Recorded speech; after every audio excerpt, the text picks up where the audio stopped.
प्रेरितों के काम उसके दूसरे अध्याय की 1 आयत से लेकर उसकी 4 आयत तक आप पढ़ दीजिए। जब पेंतिकुस्त का दिन आया तो वे सब एक जगह इकट्ठे थे। एकाएक आकाश से बड़ी आंधी की सी सनसनाहट का शब्द हुआ और उससे सारा घर जहाँ वे बैठे थे गूंज गया और उन्हें आग की सी चीखें पड़ती हुई दिखाई दी और उनमें से हर एक पर आग ठहरी। वे सब पवित्र आत्मा से भर गए और जिस प्रकार आत्मा ने उनमें बोलने की ताकत थी वे अन्य भाषा बोलने लगे। खुदावंद इस कलाम के पढ़े और सुने जाने पर आशीष को आमीन। तो अभी हम कह सकते हैं यहाँ पर आग की बात खुदा के कलाम में हमने पढ़ी। ऐसे मौसम में आग की बात करना थोड़ा सा वैसे देखा जाए तो मुश्किल से लगता है। बाहर की आग बरस रही है गर्मी में और आग की बात की जाए थोड़ा सा अजीब लगता है। लेकिन ये वो आग है जो अगर इंसान में लग जाए, अगर इंसान को लग जाए तो वो दुनिया का सबसे सामर्थ्य शक्तिशाली व्यक्ति बन जाता है। अगर ये वाली आग लग जाए तो अगर ये आग नहीं लगी तो वो दुनिया का सबसे कमजोर और पस्त इंसान बनकर रह जाए। इसलिए इस आग की बात करनी बहुत जरूरी है। आग जो है आपके लिए और मेरे लिए बहुत जरूरी है। हर एक इंसान के लिए आग जरूरी है। जिस्मानी तौर पर भी आग जरूरी है और रूहानी तौर पर भी आग जरूरी है। यहां तक कहे कि ये जो यूनिवर्स है सारी, इसके लिए भी आग जरूरी है। तभी खुदा ने एक बड़ा सा आग का गोला जो है वो बनाकर यूनिवर्स में रखा है। इसको हम क्या कहते हैं? सूर्य कहते हैं, सूरज कहते हैं।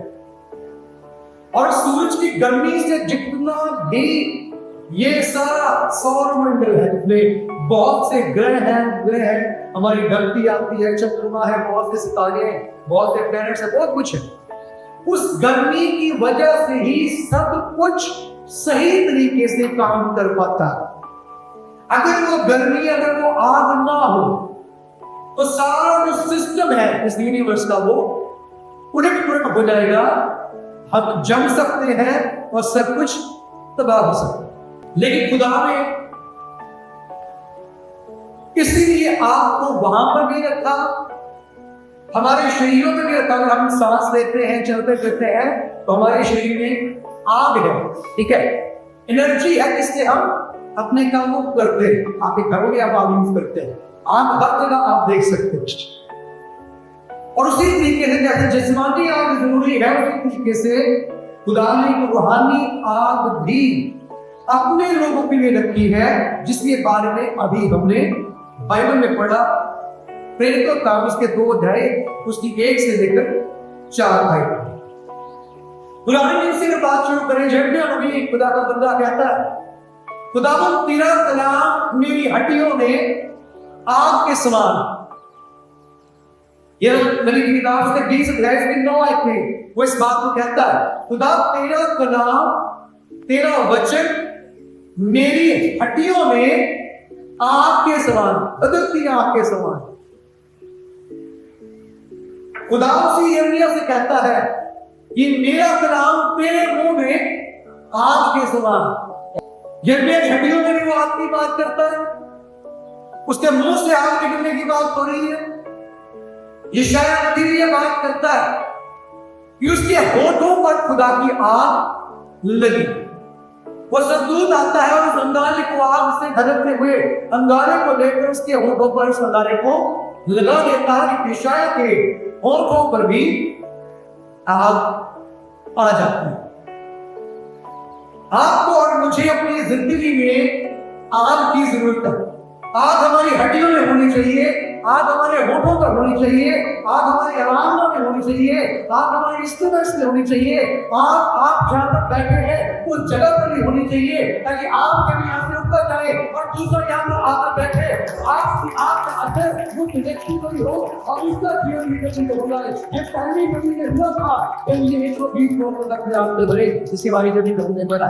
आग हमारे हाथों में होनी चाहिए। जब आप तारीफ करें तो वो आग आपके दांतों से निकलनी चाहिए। अंदर में ताली हमारी होनी चाहिए ताकि हमारी ताली बच्चे से भी आवाज पैदा हो। और जब बाकी खुदा के लोग खुदा के रूह से भरते हैं और वो आग लगती है तो बदलाव आता है। हमारा खुदा जिंदा खुदा है, जिंदा है कि नहीं? हमारा खुदा जिंदा खुदा है, इसलिए वो जिंदा कलीसिया चाहता है, उसको मुर्दा कलीसिया नहीं चाहिए। आग से भरा हुआ खुदा आग से भरी हुई कलीसिया की चाह करता है। इसलिए आज खुदा ने ये आपका कुछ जो उसने आराधना में जब हमने आराधना की ना खुदा हमने उसी तरफ लेकर गया। खुदा क्या की करो, कोई प्लान कराता नहीं थी कि मैं कोई सॉन्ग सोच कर आया था, नहीं। अरे 10 दिन खुदा क्या आपने सौंपा था कि खुदावन जैसे अगुवाई करेंगे वैसे हम चलेंगे। और तब से खुदा ने उस आग के अनुभव को हमें देना शुरू किया। जैसे हमने बात की, हमारे शरीरों में, हमारी रूह में, हमारी आंखों में, हमारे हाथों में, हमारे पांव में आग की जरूरत है। जैसे पुराने नियम में खुदा के नबी आग की बात करते हैं, खुदा ने वैसा एक नया अनुभव अपनी कलीसिया को दिया। ठीक है, कलीसिया का जन्म जो हुआ तो खुदा के नहू से और खुदा की आग के द्वारा हुआ। इस बात को याद रखें। यीशु मसीह की पथरी से जब खून निकलता है, पानी निकलता है, तो वहां से कलीसिया के जन्म का आरंभ होता है। और जब यीशु मसीह अपनी कलीसिया को कहते हैं कि अभी कुछ दिनों के बाद तुम आग से बपतिस्मा पाओगे, तुम सामर्थ पाओगे, तो वहां पर कलीसिया जो है लहू से खरीदी हुई कलीसिया खुदा की आग के द्वारा मसा पाकर आगे बढ़। क्या कहते हैं इस बात को समझते? प्रेरितों के काम में पहली बार जो आग थी वो स्वर्ग से लोगों के सिरों पर उतरी। इससे पहले कभी नहीं हुआ। पुरानी नीति में जितने भी आग के वाक्य देख लें, बहुत बार आग आई, बहुत बार आग ने सैक्रिफाइस को कुर्बानियां दी, बसंत किया, बहुत बार बहुत से लोग आग के द्वारा मारे गए। पुराने नियम में जल्दी झाड़ियां देख सकते हैं, एलिया के समय पर आग आसमान से उतरती है और वहां पर सब चट कर जाती है, वो आप पढ़ते हैं। लेकिन आग किसी के सिर पर उतरे ये पहली बार हुआ, और वो तब हुआ जब यीशु मसीह अपने लहू के द्वारा अपने लोगों को खरीद चुके। उसके बाद जो आग थी वो सिर पर उतरी, मुंह में नहीं आई। इसके बाद उसके बाद आग सिर्फ हड्डियों में दिखाई नहीं दी। उसके बाद आग जब शरीर की किसी एक खास हिस्से में दिखाई नहीं देती। उसके बाद आग का बपतिस्मा जो है वो सिर से होता है। कि बाइबल में हम पढ़ते हैं भजन 133 में, जब सिर से खुदा के बंदे की पर बात की गई, उसके सिर पर जब तेल डाला गया तो सिर से होकर वो कपड़े की चोर तक या यूं करें पांव के टखने तक वो तेल जो है वो पहुंच जाता है। जब आग सिर पर लगती है तो सिर के द्वारा वो हमारे पैरों तक भी जाती। फिर हमें अलग अलग तरीके से आग से भरने की जरूरत नहीं होती। अगर एक बार आग हमारे सिर पर उतर आई, जैसे 120 लोगों पर उतरी थी, उसके बाद हमारा पूरा शरीर जो है वो खुदा की आग से भर जाता। प्रेरितों का एक अध्याय में खुदावन ने वायदा किया, परमेश्वर ने वायदा किया, उसकी 5 आयत हम पढ़े। प्रेरितों का उसका एक अध्याय, उसकी 5 आयत हम पढ़े, तो वहां पर एक वायदा है जो प्रभु यीशु अपने लोगों के साथ, अपने चेलों के साथ करते हैं कि यूहन्ना ने तो पानी में बपतिस्मा दिया, परंतु थोड़े दिनों के बाद तुम बहुत आदमियों से बपतिस्मा पाओगे। यहाँ पर वायदा है, खुदावन यीशु मसीह अपने लोगों से वायदा करते हैं कि थोड़े दिनों के बाद तुम आग से बपतिस्मा पाओ। अब यहाँ पर खुदा ने वायदा कर दिया, और वो वायदा दूसरे अध्याय में पूरा नहीं होता है। जो प्रोफेसी थी पहले अध्याय की, वो दूसरे अध्याय में प्रोफेसी पूरी हो जाती है। इसका मतलब ये है कि आपका और मेरा जो खुदा है वो अपने वायदों को पूरा करने वाला खुदा है। जो वो कहता है उसको वो पूरा करता है। ऐसी कोई भी बात नहीं जो उसने कही हो और उसको वो पूरा ना करे। उसने कहा था मैं तुम्हें आज से रक्त पर दूंगा, तुम्हारे आग आएगी, तुम सामने पाओगे। दूसरे अध्याय में वो आप पूरा हुआ। समझने वाली बात यहाँ पर ये भी है, जितनी भी भविष्यवाणियां होती हैं, एक समय भविष्यवाणी होने का होता है और एक समय उस भविष्यवाणी के पूरा होने का भी होना चाहिए। चाहिए वर्ड मैंने यूज किया। ये भी कह सकते हैं एक समय भविष्यवाणी होने का होता है, एक समय भविष्यवाणी पूरा होने का होता है, ठीक है, वो भी कह सकते हैं। लेकिन बहुत सी भविष्यवाणी ऐसी भी होती है जो हमारी वजह से हमारी जिंदगियों में पूरी नहीं होती।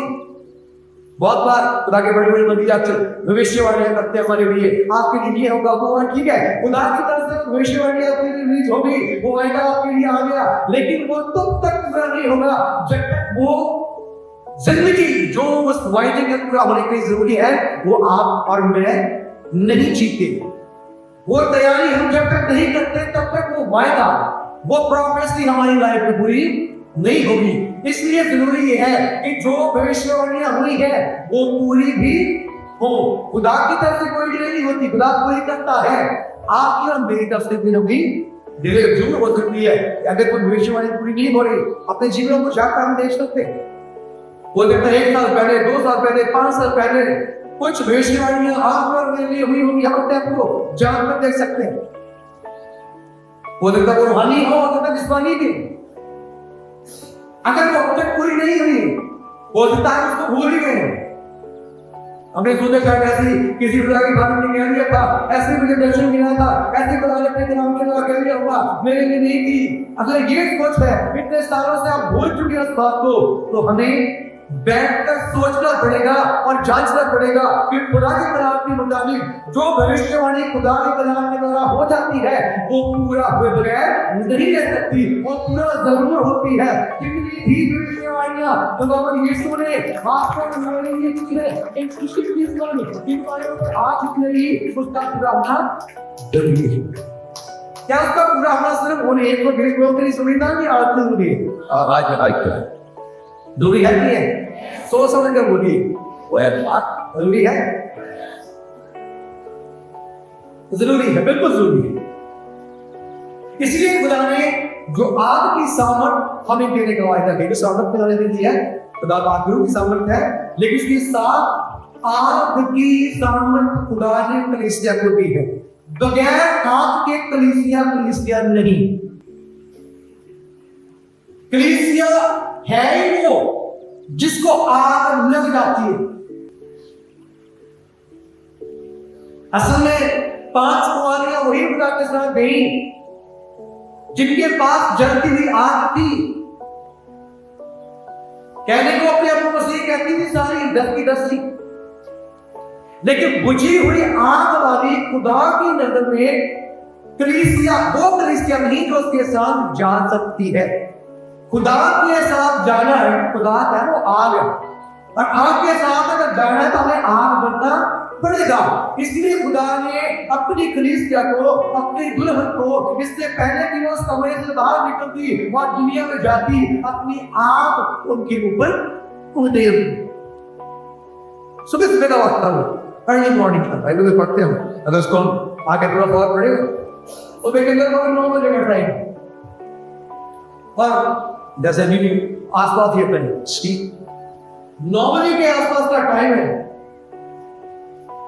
और वहां पर एक कमरे में जब बिल्कुल लाला होगी, कोई जाती है लेकिन लाला हो रही है, तो आसपास के जो लोग हैं वो भी देख रहे हैं इस कमरे में क्या हो गया था। इस कमरे से इतना सेफ्टी वाला है कि गर्मी बहुत ज्यादा होगी, बाहर चाहे मौसम ठंडा नहीं हो, लेकिन कमरा झलकना होगा। फिर जब खुदा की आग आती है तो पहाड़ भी पिघल जाते हैं, अपने पास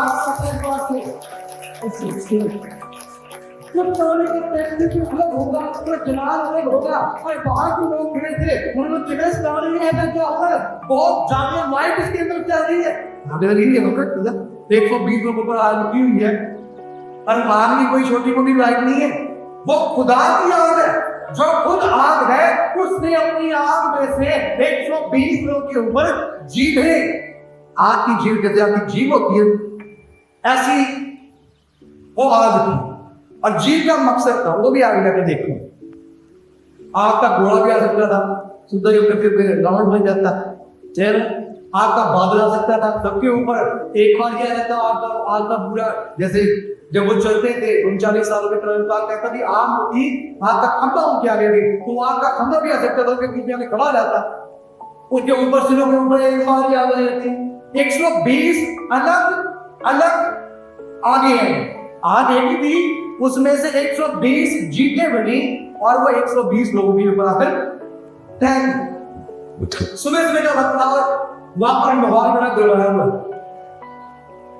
और ये जो पंक्ति का समय था, है ना, डे ऑफ पेंटिकॉस्ट बाइबल में लिखा हुआ, और उसकी जो रात थी, पिछली रात जो कि थोड़ी देर अभी चढ़ा है पेंटिकॉस्ट का, उस रात में जो यहूदी लोग थे उनकी ये रीति थी कि वो इकट्ठे होकर दुआ किया करते थे। इस बात के लिए खुदा को धन्यवाद दिया करते थे, खुदा तू हमें उस बंधुआई से निकाल कर लाया, और खास बचत जो उन्हें माउंट सिनाई पर हमें दी थी, माउंट सिनाई के लिए खास खुदा का धन्यवाद करते थे। खुदावंत ने जो कलाम हमें उस जगह पर दिया, उसके लिए हम तेरा धन्यवाद करते हैं। और लोग इकट्ठे हो गए उन दिनों में, पेंटिकॉस्ट के दिन में खास तौर से उस रात को दुआ किया करते थे।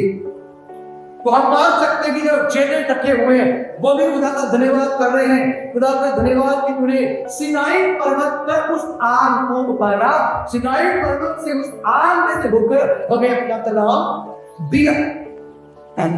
वो सिनाई पर्वत की आग के बारे में विचार कर रहे हैं, सिनाई पर्वत की आग से निकले हुए कलाम के लिए खुदा का धन्यवाद कर रहे हैं, और एक जगह इकट्ठे होकर वो सब दुआ कर रहे हैं। और जैसे ही वो दुआ कर रहे हैं और सिनाई पर्वत का माहौल वो अपने साथ अपनी आंखों के सामने बना रहे हैं, वो आपके लिए खुदा का धन्यवाद कर रहे हैं, बाइबल कहती है एक का एक कुछ वहां पर होने लगा। वहां पर एक बहुत बड़ी आंधी की आवाज आती है, सनसनाहट होती है। आपने कभी जरूर देखा होगा, तूफान देखा होगा, तूफान आता है कहीं अमेरिका में बहुत ज्यादा आते हैं, हमारे भाई में बहुत तूफान आते हैं वहां पर, उस इलाके में गाड़ियां भी उड़ जाती है, यहाँ तक कि घर भी उड़ जाते हैं, लोग जबरदस्त तूफान आते हैं। ये तो दुनिया के तूफान है। जब रूह का तूफान आता होगा तो कैसा माहौल बनता होगा ये हम कल्पना नहीं कर सकते। वहां तक बहुत बड़े हरिकेन जैसी, बहुत सामर्थ्य तूफान जैसी आवाज वहां पर आने लगी, और जो सब खुदा के बेटे बेटियां वहां पर थे उनके साथ कुछ होने लगा। उस तूफान में पहले तूफान आया, उसके बाद आग आती है। समझ रहे इस बात? पहले आग नहीं है, पहले क्या है, जो पढ़ ले दोबारा पढ़ ले।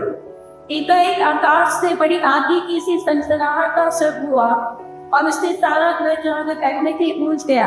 अब जो पूरा वहां पर आंधी का माहौल है, कमरे में ये मान लीजिए आंधी की आवाज आ रही है बहुत जबरदस्त, और वहां पर उसको ओरिजिनल भाषा में जब देखें तो आप समझ जाएंगे कि वो जो माहौल था कोई बहुत बड़ा, बहुत पीसफुल माहौल नहीं वहां पर हासिल हो रहे, कहते भाई बहुत शांति। तो जब खुदा का रूह आता है तो हिलजुल होती है, जब खुदा का रूह आता है आवाजें बुलंद हो जाती है, जब खुदा का रूह आता है तालियों की आवाज बढ़ जाती है, जब खुदा का रूह आता है सूखी हड्डियां भी आपस में मिलकर एक बड़ी सीना बन जाती है। वैसे ही ये बड़ी आंधी और एक बहुत समृद्धि वहां से बच गया है। जो सारी दुनिया आत्मा की नौकरी खा जाते हैं, 20 महीने क्या होना है। तो आज की जैसी टेक्नोलॉजी को आप बैठेगी, लोगों ने बड़ी आवाज की बात भी, ऐसी आवाजें इस कमरे में से कैसे आ सकती है, ऐसी रोशनी कमरे में से कैसे आ सकती है। और आज जब हमने चौक भी सुना, वो तो अपनी भाषा में कुछ बातें सुनाई दे रही है, इसलिए होती है वहां हवा आती है, और उसके हवा के बाद वो आग क्यों गुजरती है, हवा क्यों आती है पहले, ये बात समझ हुई। बगैर हवा के, बगैर आंधी के भी आग आ सकती थी, हवा आने का वहां पर ही मकसद था। जो रूह की आंधी, जो रूह की आंधी थी, जो रूह की हवा थी, जब वो चलती है हमारी लाइफ में, पहले तक चलना जरूरी है, जब वो हवा चलती है रूह की हमारी लाइफ में, तो जितनी भी हमारी जिंदगी में बुराई है, जितना भी कचरा है, जितना भी कूड़ा है, जब हवा बाहर बहती है तो बाहर आता है, जितना भी कूड़ा होता है जाता है, वापस नहीं निकलती है, तो क्या छाड़ू है बाहर के शुद्ध का छोड़ नहीं लेते हैं।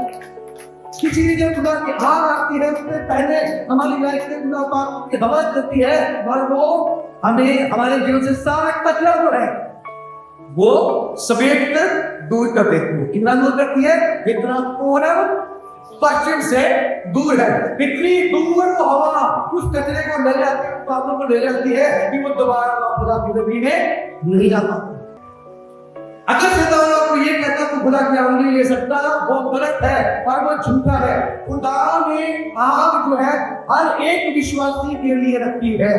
मैं बताता हूं, आग सिर्फ पास्टर्स के लिए नहीं है, आग सिर्फ लीडर्स के लिए नहीं है, आग हर एक विश्वासी के लिए है जो यीशु के लहू के द्वारा छुटकारा पा चुका है और खरीदा जा चुका है। आप चाहे सबसे आखिरी कुर्सी में बैठे हैं या सबसे आगे बैठे हैं, आग हम में से हर एक के लिए जरूरी है।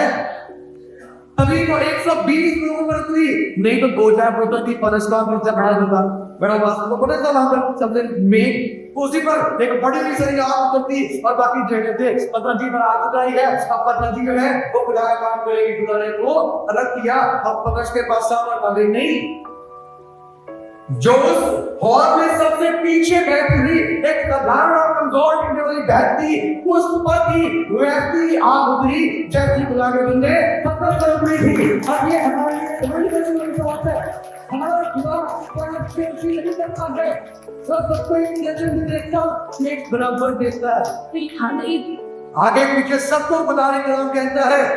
120 आग की जीतें आई और जब वो आग की जीप आई, ध्यान से सुनो, जब वो आग की जीप आई उनके ऊपर तो उनकी ये जो जीप थी ये बदल गई। ऊपर से आग की जीप सिर पर आते ही उनकी ये जीप बदल गई। वो जीप जिसमें से चुगलियां निकलती थी वो खत्म हो गई, वो जीप जो गालियां निकालती थी वो खत्म हो गई, वो जीप जो वो खत्म हो गई, वो चीज के खिलाफ नहीं करेगा, वो चीज के हल्के भाषा नहीं लगी और लोग जान ले इसके बाद कुछ सब पूरा है। जब तक वो आग हमारी जीप के साथ नहीं मिलती है कनेक्शन है, तब तक हम वो नहीं कर सकते जो खुदा की पहली सदी की कलीसिया ने किया था। ईसा के जन्म होने के दिन उस आग की जीप का हर एक विश्वासी पर उतरना, अलग अलग उतरना उसका भी मकसद है। खुदा ने हर एक को अलग अलग दर्शन दिया है, खुदा ने हर एक को अलग अलग सेवकाई दी है, खुदा ने हर एक को जिम्मेवारी भी दी है। अगर आग पतरस पर उतरती जिम्मेवारी सिर्फ पतरस की होती, लेकिन अगर आग 120 के 120 लोगों पर उतरी है तो जिम्मेवारी किसकी है? 120 लोगों की। संसार भर में जो क्रिश्चियनिटी व्यवस्थित है, ज्यादातर हिस्सा जो है क्रिश्चियनिटी का वो बगैर इस आग के, दुख की बात। उनके साथ धब्बा लगा हुआ है कि वो एक उसी के लोग हैं, नाम सही हो सकता है, लेकिन संसार भर की आप भूल कर देखें पूरी दुनिया में ज्यादातर कलीसिया का हिस्सा जो है वो बगैर इस आग के है। किसी ने बताया काम नहीं बना जिस तरीके से खुदा चाहता है। वो 120 लोग, और जब उस कमरे से बाहर निकले तो पूरे शहर में तहलका मच गया। पूरे शहर में नहीं, पूरे जेल में तहलका मच गया, पूरे जेल में नहीं, पूरे प्रांत में तहलका मच गया। यहाँ तक कि जो आसपास के देश थे वहां पर भी चंद लोगों ने तहलका मचा दिया। वजह क्या थी? आग जो थी, आग की जीप उनकी जीप के साथ मिल गई, और जब वो आग की जीप मिल जाती है और जीप के साथ फिर जहां भी जाकर आप खड़े होते हैं आपके मुंह से खुदा का नाम निकलता है। जिससे भी आप बात करते हैं वो धार बन जाता है, जिसके साथ भी आप बैठकर खुदा की चर्चा करते हैं उसकी जिंदगी कमजोर हो जाती है। क्या दुनिया भूल जाते हैं आप आज तक बोलो मत करते। जिस गले कोने से आप गुजर जाते हैं वहां पर दुष्ट के पटाखे पड़ जाते हैं, ये कर सकते हैं। दुष्ट की बातें भी ठीक होती हैं उन गलियों में, उन शहरों में, उन इलाकों में। आपकी आग से वो सब नष्ट हो जाते हैं। या तो कभी बार हमें अपने अंदर ही दुष्ट आत्माओं को निकालने के लिए दर बदर करना पड़ता है। दुख की बात नहीं।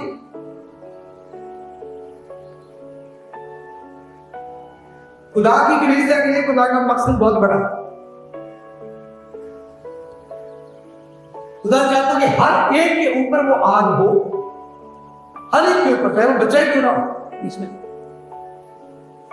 और जिस तरीके से उस दिन हुआ, आग पाने से पहले जब आग नहीं करती थी, वो अंदर गए दुआ कर रहे हैं, एक जगह इकट्ठे हैं, खुदा ने को आते आते कि तुम यही रहना और इकट्ठे रहना, और जो वायदा है वो पूरा होगा, तुम्हारे ऊपर हाथ उतरेगी। और पेंटिकॉस्ट के दिन वो खुदा का धन्यवाद कर रहे हैं इस कलाम के लिए, तो आग के द्वारा होकर उनके पास आया।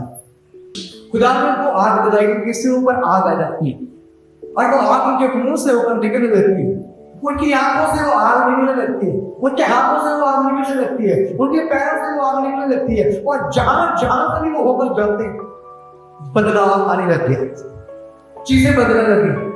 आग के द्वारा बदलाव, चीजें बदल रही। और खुदा आज उसी बात को बेबन कहते हैं, पहले सारी कलीसिया की जैसे हमें बनना है, जरूर बनना है, लेकिन उसके लिए हमें खुदा की ये आग है वो लेनी है, ज्यादा मुश्किल काम नहीं, ये आग लगती है। और ज्यादातर लोग यहां पर बैठे हुए हैं वो खुदा की आग से भरे हुए, हमें हम में से ज्यादातर जो है वो खुदा की उस आग से भरे हुए, इसमें कोई शक नहीं। आपके द्वारा खुदा कर रहा है, आपकी जुबान जब खुलती है तो खुदा की आग अपना काम करती। अच्छा नहीं यार, जैसे यज्ञ के मुंह में आग और खुदा कहता बाकी में लकड़ी की समान बनाता है, जब आपके मुंह से वो आग निकलती है, दुष्ट की ताकतें, दुष्ट की हुकूमतें लकड़ी की समान बन जाती है, और वो आग उन सबको भस्म कर देती है। लेकिन जरूरी ये है कि पहले जैसे नींद में जाते हैं, रूह पाक की हवा चला करते हैं, दिल से दुआ, बदकारी दे जो मिटा, सारी गंदगी दे जो पूरा। मतलब रूह पाक की हवा हमें अपनी जिंदगी में चलने देनी है, ताकि वो सारी बुराई को और गंदगी को हमारी लाइफ से निकाल सके। और रूह पाक की हवा चलती है खुदा के मुंह से। अगर लिखा खुदा ने अपनी सांस रखी इंसान के अंदर फूकी, रूहा जो वर्ड है वो रूह के लिए भी यूज होता है, रूहा वर्ड हवा के लिए भी यूज होता है। खुदा ने अपने मुंह से सांस इंसान के अंदर फूकी और वो जिंदा हुआ। उसके बाद खुदा के मुंह से ये कलाम निकला, द वर्ड ऑफ गॉड। कहां से आता है ये? खुदा के मुंह से।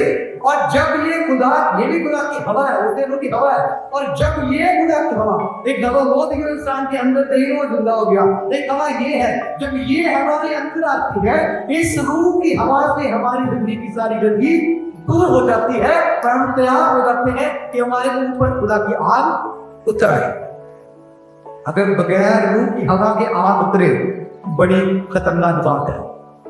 कई साल पहले शायद इस संदेश को मैं दिया था, ये वाला पॉइंट इसमें था, मुझे याद है। अगर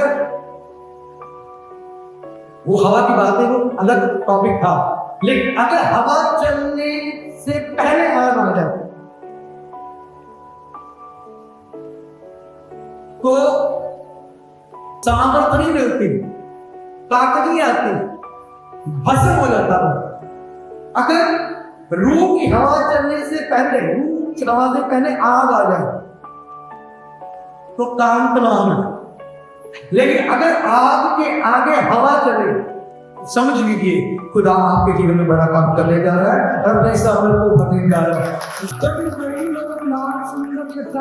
बाइबल कहती है सबसे पहले वहां पर क्या चलती है? हवा चलती है, और हवा जो है वो उनके लिए रास्ता तैयार करती है। जब रास्ता तैयार हो गया तब आग का ठंडा वहां पर दिखाई देता है। ये इस बात को साबित कर कि हमारी इस यात्रा में खुदा के रूह की हवा, ये जो खुदा की रूह की हवा है, ये हमारे सिर के बाद से लेकर पांव के तले तक पहले चलनी चाहिए। ये कलाम हमारे अंदर पूरा भरना चाहिए। इसके बाद आग आती है, फिर वो जो जीव होती है आपकी, वो बनकर हमारे जीव से काम करना शुरू करती है। बहुत से हिस्से हैं बैठ के जहां पर हम इस बात को देख सकते हैं कि हवा से पहले आग आ गई और काम खराब हो गया। जब कोरा ने विद्रोह किया, एक हिस्सा वो पड़ा, वहां पर खुदा की आग निकाल के आती है और 250 लोगों को भस्म कर देती है। हारून के जो बेटे थे वो भी खुदा की हैकल में सेवा कर रहे हैं, उनके ऊपर इनके आगे से आग आती है खुदा की हजूरी से और इनको भी भस्म कर देती है। इसलिए खुदा के रूह की हवा का चलना जरूरी है, खुदा के कलाम की हवा का चलना जरूरी है। आराधना में खुदा की उस मधुर हवा का चलना, उसके बाद तेज हवा का चलना जरूरी है, ताकि हमारे स्थानीय गंदगियां वहां से हट जाए। और यही उस दिन 120 लोगों के साथ भी हुआ, जिनके ऊपर खुदा की आग उतर आई। और आगे बढ़ सकता है, लेकिन समय में ध्यान रखना, हम लोग चाहे दिखने में साधारण लोग हैं, लेकिन आप उस हाई वोल्ट नंगी तार के समान है, जो ऐसे पड़ी हुई है जमीन पर, लोग कहते हैं गोदी की गया रस्सी में ही लग रही है, और जितना किसी ने हाथ लाया उधर वो लगना नहीं गया है, तो कहा जाता है विवेक जो है सारा कुछ नहीं है। इधर की आपकी रोशनी लगती है, आपको चूरे लगती है, हो सकता है जब उनको से बैठा रहता है, ये तो बिजली का करंट होता है, तो दिमाग में आपके अंदर है।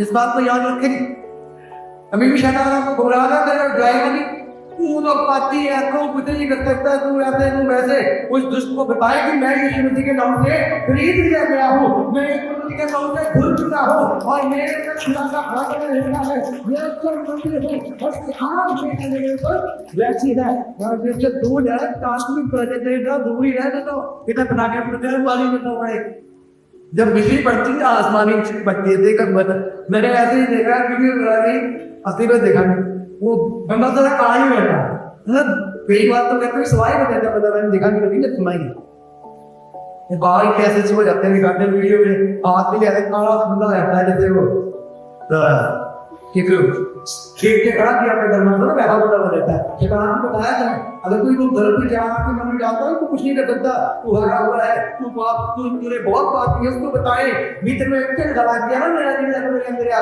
तेरा हाथ डरा हुआ है ना, जिधर दबा कर लिया दबे दे, उसको बताए। कभी भी शैतान आपको डराने ना पाए, घुमाना नहीं लगे तो कमजोर है, उसे बोले जो खुदा मेरे साथ है उसमें मैं दरबार हूँ, जो आज चलते रहे मेरा काम नहीं कर सकता, उसके सामने चले उसको सामने करने में पाता है। आपको खुदाई संसार को चेंज करने के लिए हुआ है, मेरे साथ है। आज दुनिया को जरूरत है उस मसीही की, उस विश्वासी की जिसमें आग लगी हुई है। बुझे हुए लोग दुनिया भर में बहुत है, सारी दुनिया बुझी पड़ी है। इस समय में आपको और मुझे खुदा की उस आग को अपने अंदर देकर इस जहान में करना है और खुदा के बड़े बड़े काम करने हैं। तो 10 गुना में आपको मुझे नहीं है, वो तब तक पूरे नहीं हो सकते जब तक वो आग हमारी सिर से होकर हमारी दिमाग से बाहर नहीं निकलती।